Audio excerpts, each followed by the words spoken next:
Welcome to my channel Raveena Sharma मेंजना app को interesting horror stories मिलेंगे एंड आज की हॉरर स्टोरी है नीलकमल वाली यक्षिणी। उत्तराखंड के एक घने जंगलों वाले गांव पलौट में एक पवित्र नदी बहती थी, सतरुद्र।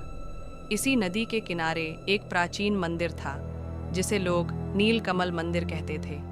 कहते हैं वहाँ हर 100 साल में एक नील कमल खिलता है, लेकिन वो कमल धरती की नहीं, यक्षिणी की आत्मा से जुड़ा है।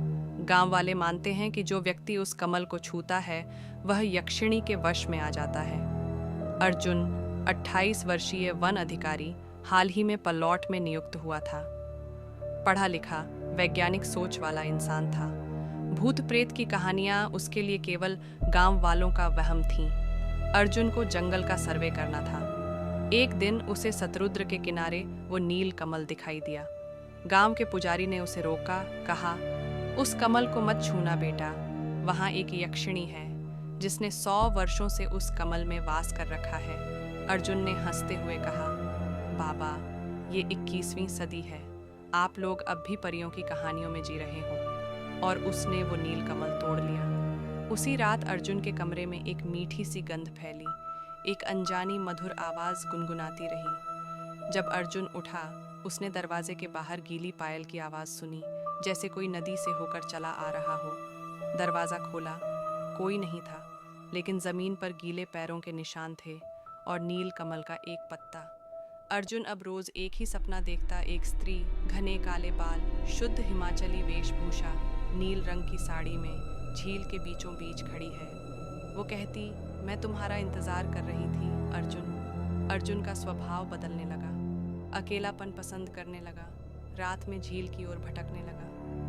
एक दिन ऑफिस के सहायक राकेश ने देखा अर्जुन नदी किनारे पानी में किसी से बात कर रहा था, लेकिन वहाँ कोई नहीं था। पुजारी ने अर्जुन को बुलाया और बताया, 400 साल पहले एक ब्राह्मण कन्या चित्रलेखा, जिसे सभी देवी का रूप मानते थे, को राजा ने अपने मुंह में बांधना चाहा। जब उसने इनकार किया तो राजा ने उसे बलपूर्वक नदी में फेंक दिया। तब से उसकी आत्मा यक्षिणी बनकर उस नील कमल में वास करती है।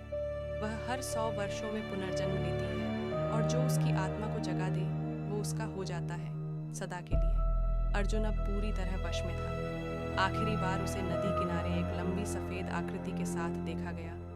वो आकृति कह रही थी, बस एक बार इस जल में उतर जाओ, फिर हम सदा साथ रहेंगे। रात के बाद अर्जुन नहीं मिला।